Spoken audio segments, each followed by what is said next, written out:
section of our video series focuses on the third competency, which is to apply critical thinking to inform and communicate professional judgments. We will present 3 sets of scenarios based on the 3 practice behaviors for this competency. In the first clip, you may see a few things that need to be fixed. Discuss these as a class before you move on.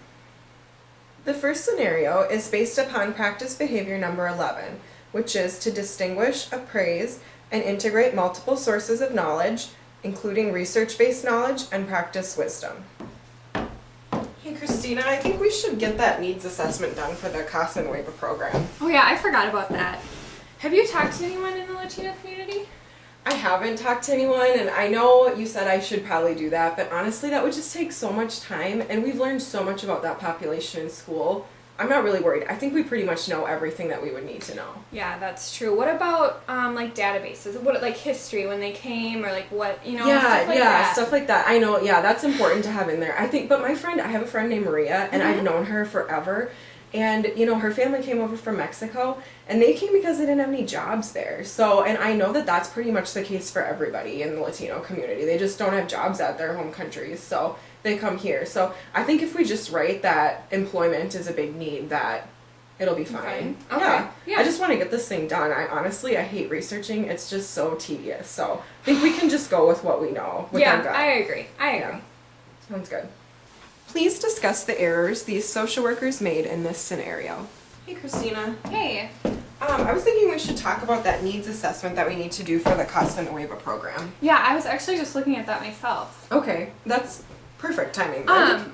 Did you talk to anyone in the community? I did actually. I went to the community center yesterday and I talked to the director there, and he was telling me all kinds of things about what he views as needs within the Latino community, which was great. I mean, it was all stuff that I never would have thought of, honestly. So it was really great to get a firsthand account of what they feel that their needs are. So I think that was really helpful. We got lots of good notes for our assessment. That sounds really good. That's awesome. What about did they say anything about history or Latino databases? Did they have anything? He talked a little bit about the history of some of the people in this area, and so I was able to get some information about that. And then I also found some really good databases online and also some social work journals that have information on how the Latino community from different areas came to the United States, especially to our community, and it talks a lot about how to use different theories and perspectives in order to do social work with this community. So it was really helpful. Oh, that's really cool. I think we've got lots of really good research, and I know there's some more we still have to do, but I've got so many journals and different sources now that I think we'll be able to find it pretty quickly. Okay, that's awesome. Yeah.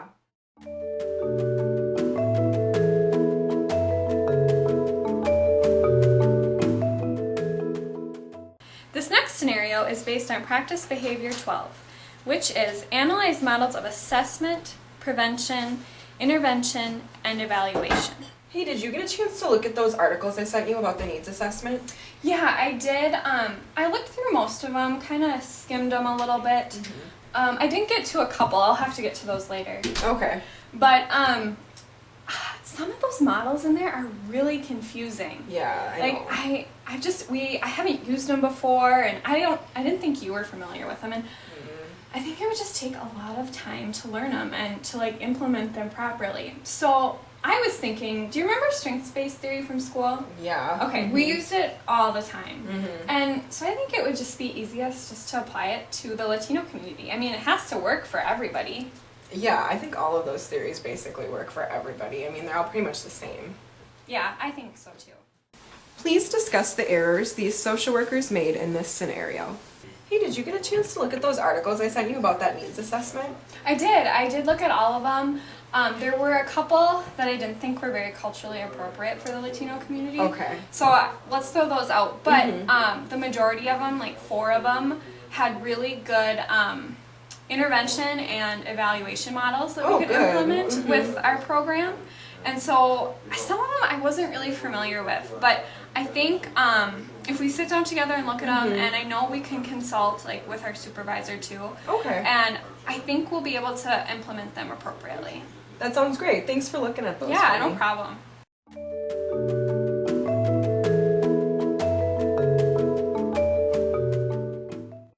last scenario is based upon practice behavior number 13, which is to demonstrate effective oral and written communication in working with individuals, families, groups, organizations, communities, and colleagues. All we're asking for is office space and support for a program within the community. Are you telling me that you don't support the Latino community? Well, great, then we don't support you either. Thanks for nothing. Did you just get off the phone with our potential host agency? Yup. Obviously it didn't go well. Not at all. They're not going to do anything for us. They don't want anything to do with our program.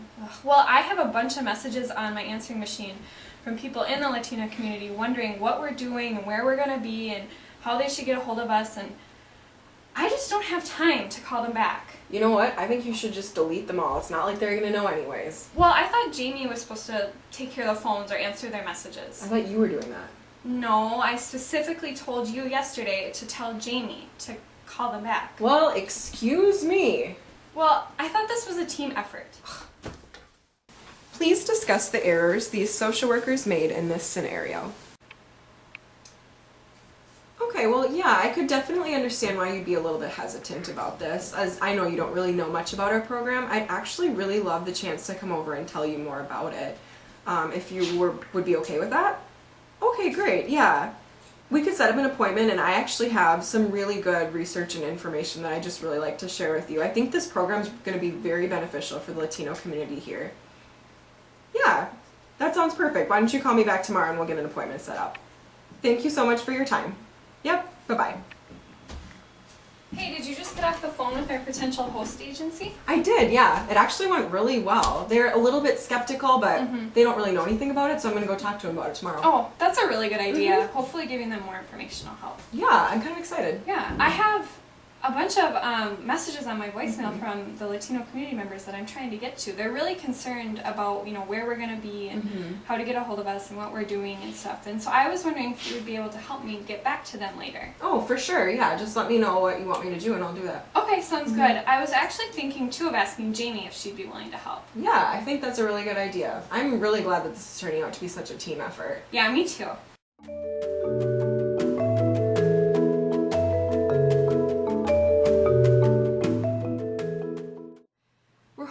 From viewing this section of our video series, you have learned a few things.